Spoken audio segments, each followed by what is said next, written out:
J'aimerais quand même souligner un élément important qui conditionne l'actualité, à savoir les casses qui se produisent à Abidjan.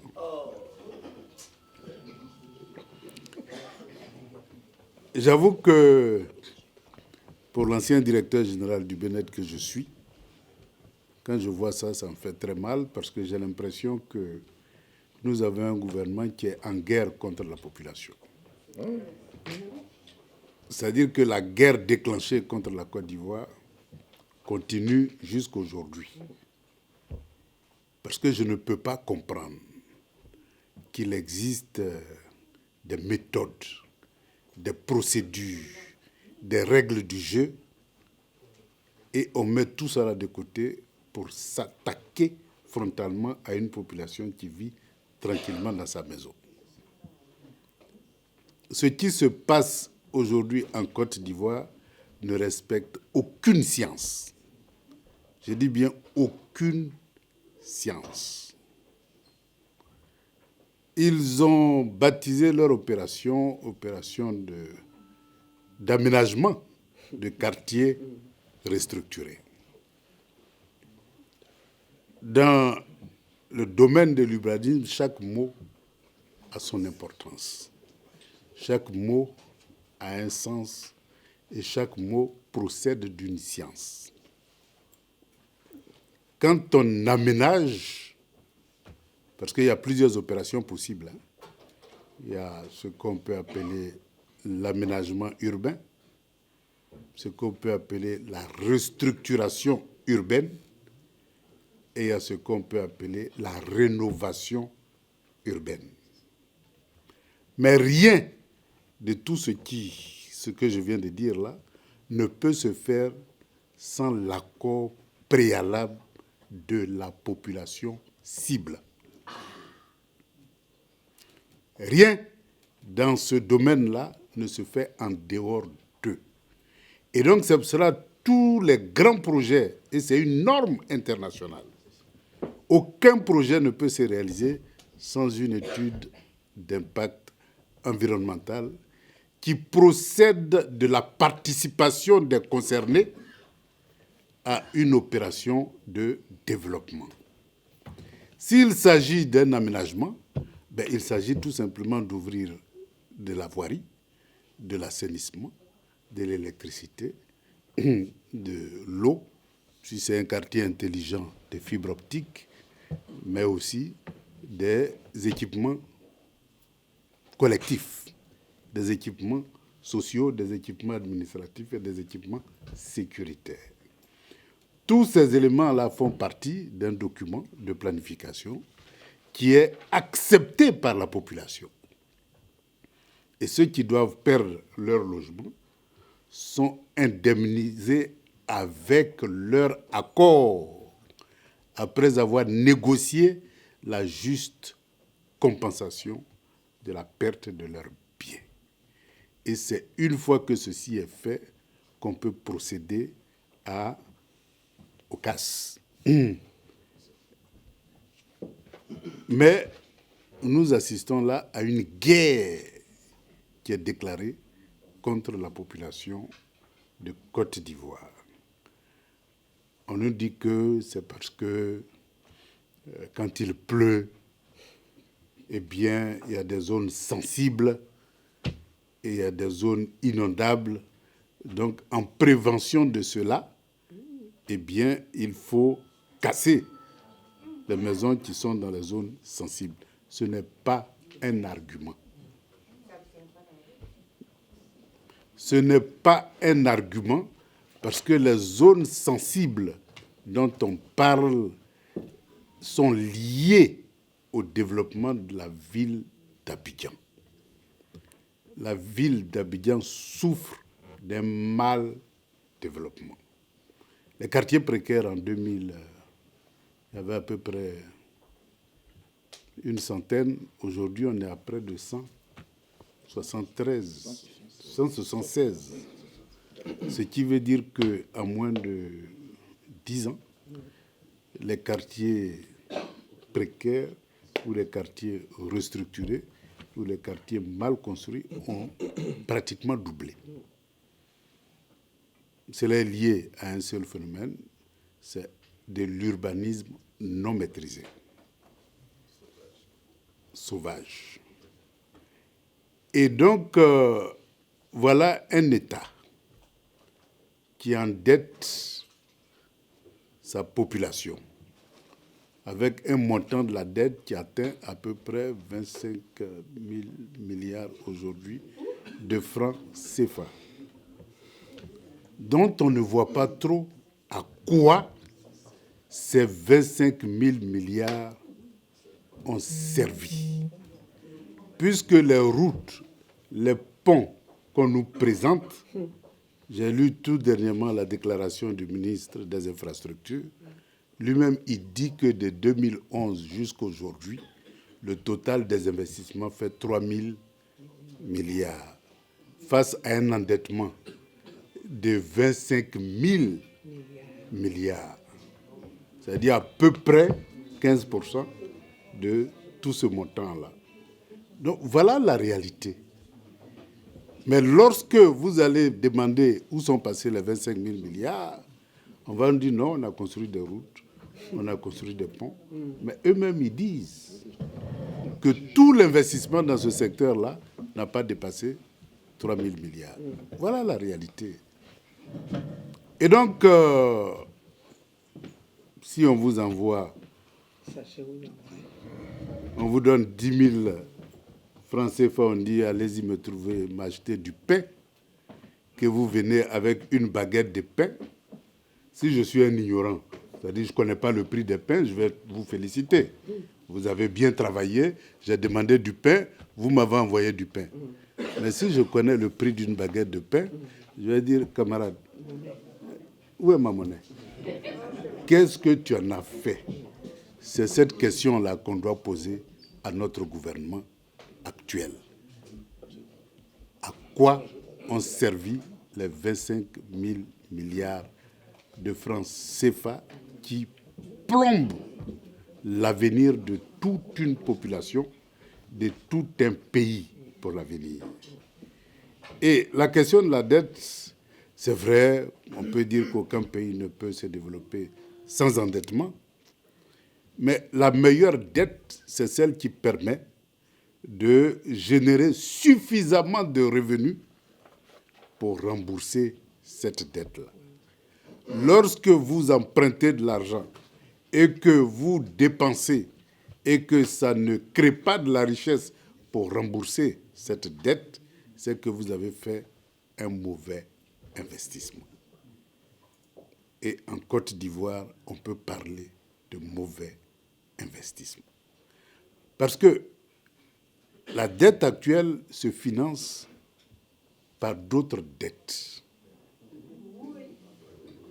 Ça veut dire que nous sommes rentrés dans un cycle sans fin d'endettement, dans la mesure où, lorsque les échéances arrivent, ce n'est pas l'investissement que vous avez fait qui génère des ressources pour rembourser la dette, mais il faut aller emprunter encore une dette pour venir rembourser la dette en cours.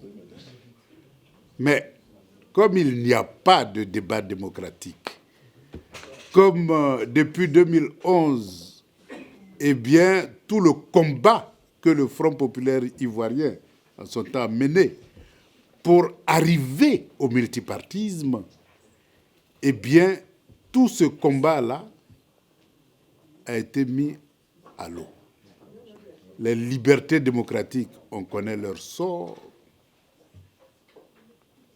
La justice sociale, on connaît leur sort. Et nous sommes arrivés vraiment au stade le plus inférieur de la démocratie et au stade le plus caricatural de la démocratie, c'est que nous sommes dans un gouvernement du RHDP, par le RHDP, pour le RHDP, à l'exclusion de tous les autres citoyens du pays, qui sont soit désœuvrés, parce que l'administration et le secteur privé appartiennent au parti au pouvoir, Ils ont même trouvé un concept assez élégant de tabouret pour dire, tant que vous ne faites pas allégeance au parti au pouvoir, eh bien, vous n'avez même pas le droit de vous asseoir sur un tabouret en Côte d'Ivoire. Voilà le sens qu'ils ont donné à la gestion d'un État qui a une constitution et qui proclame l'égalité de tous devant l'administration, l'égalité des chances, toutes les égalités pour tous les citoyens. Mais ils font comme si cette constitution-là n'existe pas du tout. Et ils proclament haut et fort qu'ils font du rattrapage ethnique, qu'ils font une politique de tabouret, sans que cela ne gêne quoi que ce soit, parce qu'ils ont cassé tous les contre-pouvoirs de la République.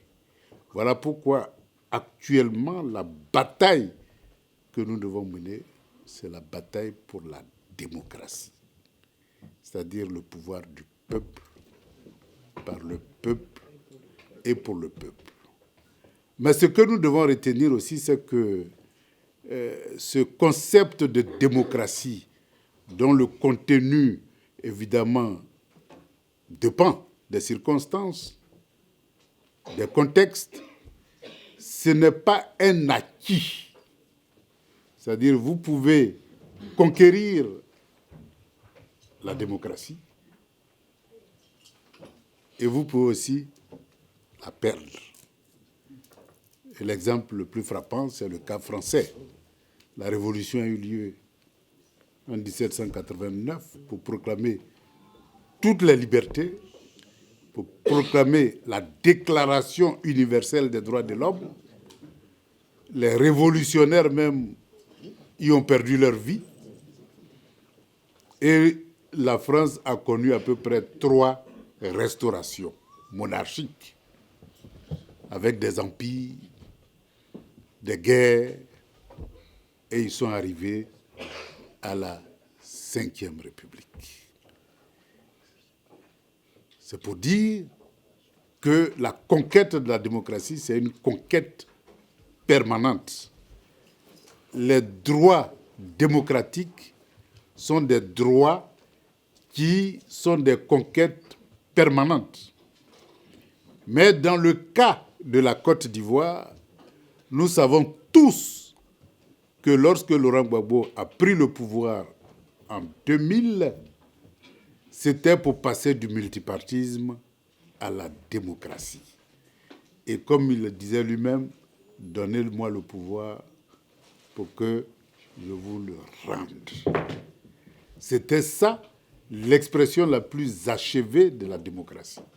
Et dans tous les secteurs, il avait commencé à rendre le pouvoir au peuple, en commençant par sa partie la plus importante, c'est-à-dire le peuple paysan.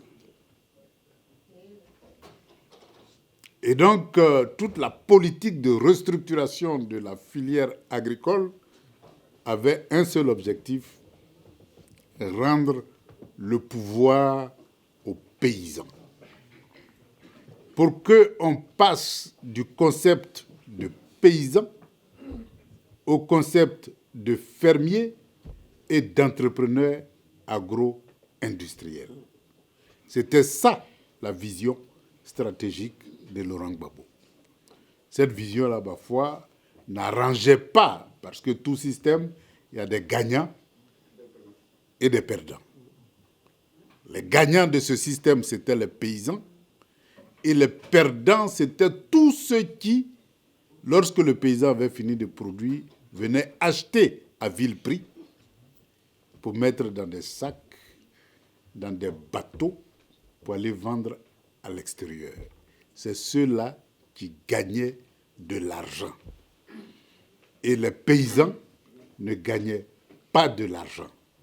L'objectif, c'était de permettre aux paysans d'être producteurs et vendeurs, aussi bien en interne qu'à l'international, de leurs propres produits, pour augmenter leurs revenus. Et personne ne peut nier ici comment est-ce que les revenus des paysans ont augmenté sous Laurent Gbagbo. Tout simplement parce que les marges sont importantes. Le cacao bord champ qui se paye, prenons un chiffre quelconque, à 1000 francs, se vend sur le marché international au double du prix auquel on achète le paysan. Ça veut dire que celui qui n'a rien fait, et ils sont pratiquement 5, 6 grosses entreprises étrangères, hein. C'est-à-dire eux, ils ne produisent pas, ils n'ont rien à voir avec les serpents, les scorpions, les insectes, ils n'ont rien à voir avec tout ça là. Ils sont assis dans leur bureau et le paysan qui travaille 12 mois sur 12 pour sortir son cacao de la brousse, ce paysan-là, qui n'a même pas de retraite, eh bien, gagne moins que 5 messieurs qui, parfois, s'organisent pour venir ramasser le cacao et puis aller vendre à l'extérieur. Donc, imaginez-vous un peu la marge qu'ils empochent. On sait que nous produisons à peu près 2 millions de tonnes par an. Donc, ça veut dire quoi? Si sur le marché international, ça fait 2000 francs CFA, ça veut dire que ces messieurs empochent la moitié de 2 millions de tonnes. Bon, évidemment, il faut convertir en kilos, de 2 milliards de kilos. En multipliant ça par 2000, ben, vous voyez un peu, ça fait à peu près 4000 milliards de francs CFA par an et la moitié revient à 5 entreprises qui les empochent et qui en font ce qu'ils veulent et qui narguent la population comme ils veulent. Voilà la réalité. Et donc, en voulant remettre la filière café-cacao aux paysans, c'était pour rendre justice aux producteurs qui devenaient en même temps les commerçants et donc qui prenaient toute la marge qu'il fallait, déduction faite des frais de transport, d'assurance, etc. Et qui, parfois, pouvaient utiliser la différence pour transformer la fève de cacao en chocolat. Et le programme était très clair. Dans toute la Côte d'Ivoire, il avait été prévu 6 grandes zones de transformation du cacao et du café par les paysans eux-mêmes. Et c'est eux-mêmes qui ont fait le programme. C'est eux-mêmes qui ont établi le programme. Voilà comment, 2 ans après ce fameux programme, eh bien, ceux qui étaient les perdants ont financé une rébellion et ils ont mis la Côte d'Ivoire à genoux. Et si vous remarquez bien, les accords de Marcoussis, les différents ministères clés qui s'occupaient et de l'agriculture, du commerce et de l'industrie, c'est ceux-là qu'on a arrachés au pouvoir. Voilà. Le ministre de l'Agriculture n'était plus du FPI, le ministre de l'Industrie n'était plus du FPI, et le Premier ministre même, qui est président du comité du café et du cacao, n'était plus FPI. Dans ces conditions, notre politique ne pouvait plus être mise en œuvre. Voilà la réalité de notre gouvernance. Pour vous dire tout simplement que le PPACI a tiré la leçon de tout ça là. Donc quand aujourd'hui on insiste sur le concept de souveraineté, c'est pour se donner les moyens de protéger face aux perdants, c'est-à-dire toute la France-Afrique qui, à travers les accords de coopération, se sont appropriés l'économie ivoirienne et l'économie africaine en général, eh bien les perdants chercheront toujours à récupérer le pouvoir, mettre des préfets et des sous-préfets à leur solde pour rétablir leurs droits, entre guillemets, le droit d'exproprier la population, le droit d'exproprier le paysan et le droit de s'enrichir au détriment des paysans. Ils chercheront toujours à le faire. C'est en cela que la question de la souveraineté devient cruciale. Parce que lorsque quelqu'un veut vous frapper, d'abord, il faut qu'il s'assure qu'il est capable de vous frapper et qu'il s'assure que derrière vous, il n'y a pas plus fort que lui. Si il se rend compte que derrière vous, il y a plus fort que lui, eh bien, il y aura une dissuasion.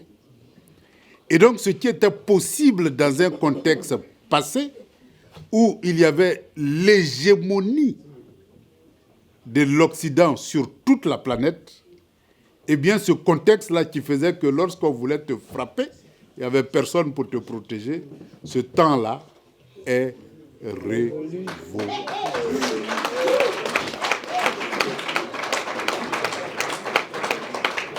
Ce temps-là est révolu.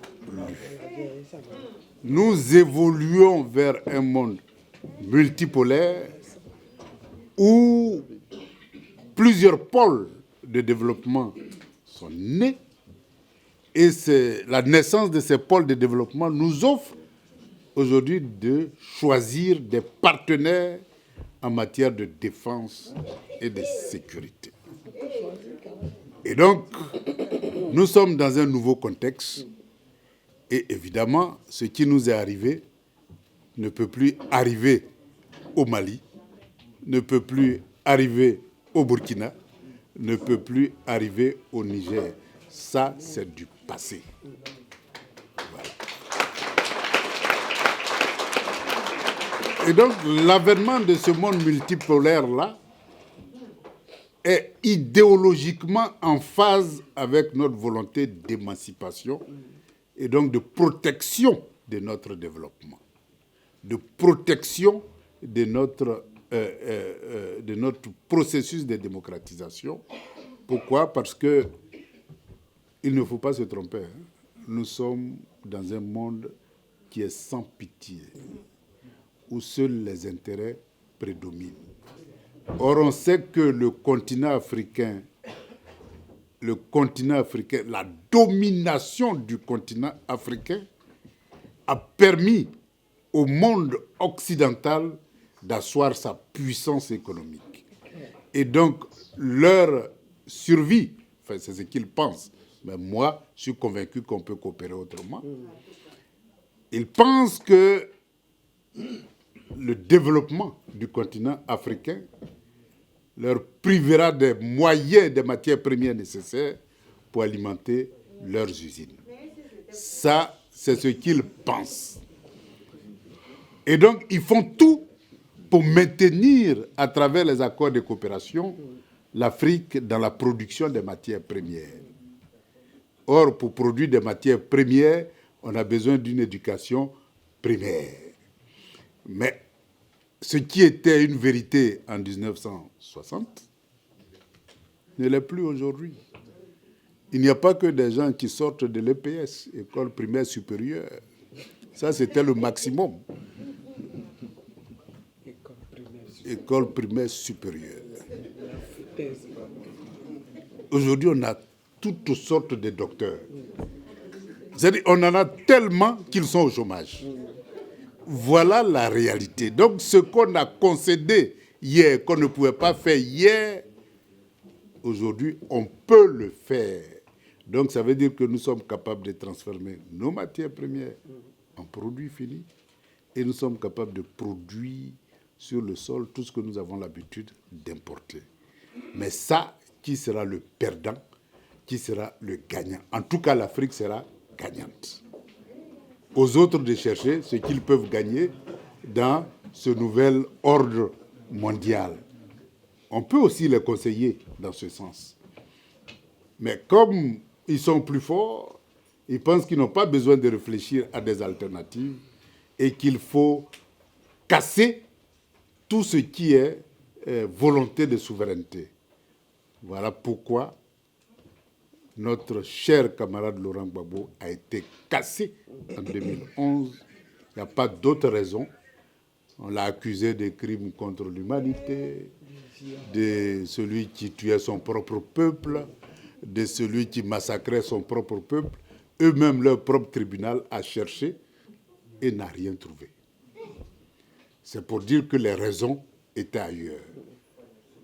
Maintenant qu'on sait qui n'a pas tué, lorsqu'on pose la question de savoir mais qui a tué, tout le monde est silencieux.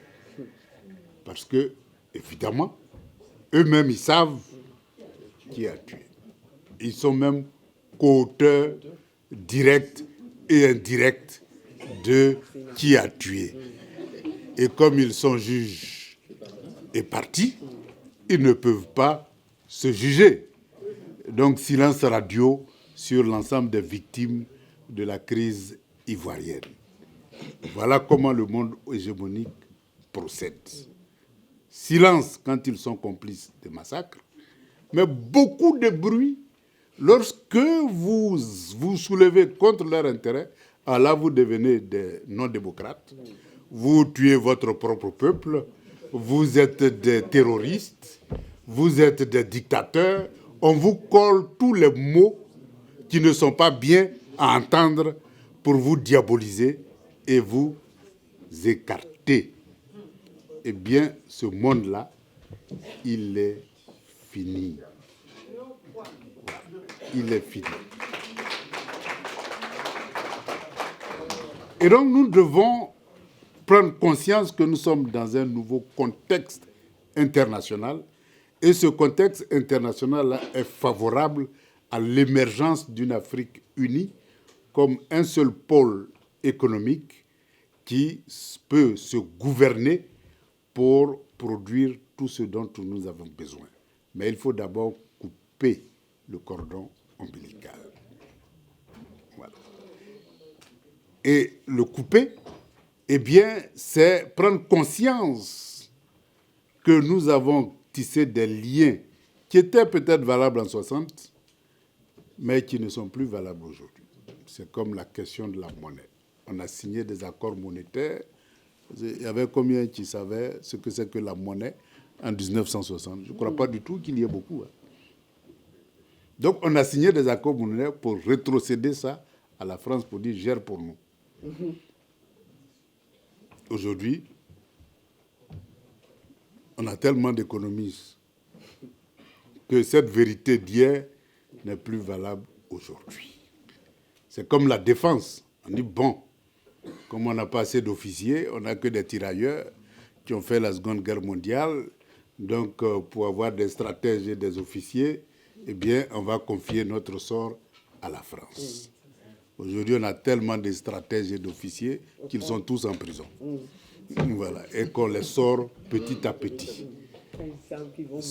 Qu'ils sortent tous pour penser notre doctrine de développement et équiper la Côte d'Ivoire pour se donner une capacité de défense, une capacité de dissuasion en établissant des coopérations bien pensées dans un contexte multipolaire.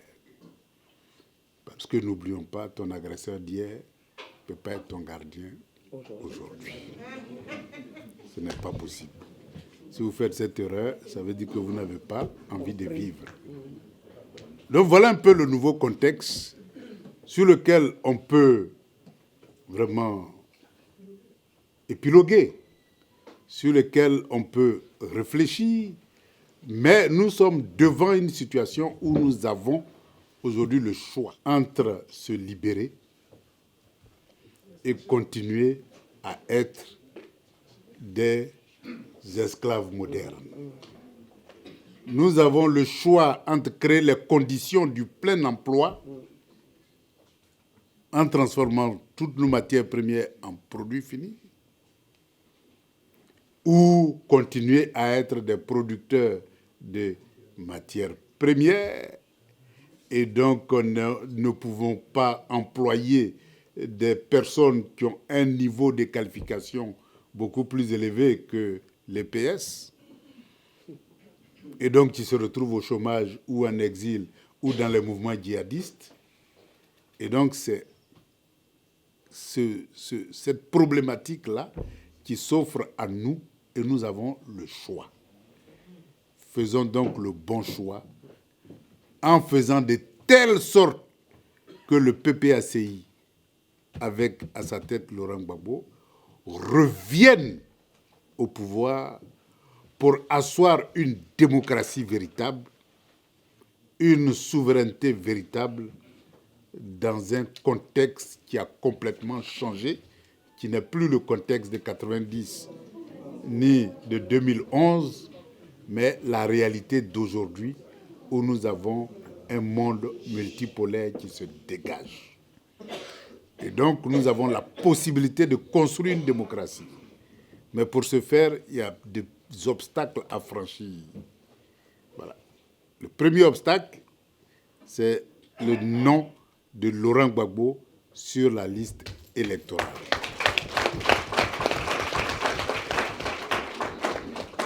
Parce qu'aujourd'hui, ils ont trouvé une nouvelle technique.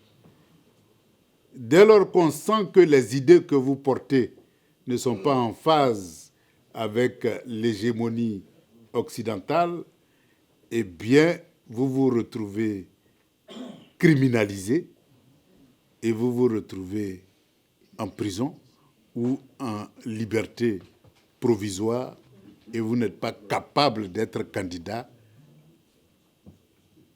à l'élection présidentielle, quand bien même vous êtes majoritaire. C'est ce qui se passe en Côte d'Ivoire, c'est ce qui se passe à côté de la Côte d'Ivoire. Même si je ne dis pas de nom, vous voyez, il suffit de suivre mon regard. Et c'est ce qui va se passer partout où les gens sentiront que celui qui peut prendre le pouvoir est un souverainiste. Et donc la question de Laurent Gbagbo, ce n'est pas une question personnelle, parce que souvent les gens oublient le sens profond des combats que nous menons. Ce qui arrive à Gbagbo arrivera à tous ceux qui chercheront à emprunter la même voie que Laurent Gbagbo. Donc le combat que nous menons, ce n'est pas le combat pour Gbagbo, c'est le combat pour toutes les forces démocratiques et souverainistes en Afrique.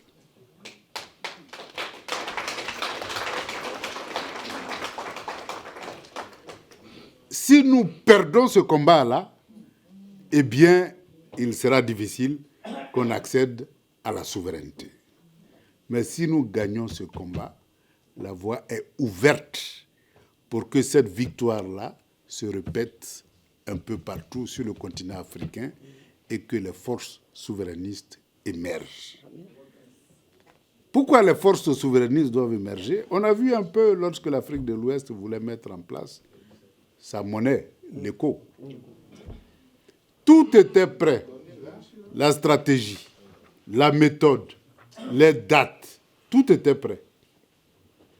Eh bien, il a suffi tout simplement que Macron appelle Ouattara pour lui dire cette affaire-là, il faut tuer ça, pour qu'on ne parle plus d'éco.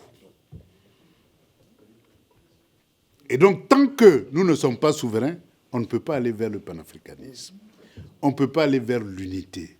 Parce qu'il y aura toujours des chevaux de Troie dans le rang des combattants pour la souveraineté pour mettre à mal le processus d'intégration du continent africain.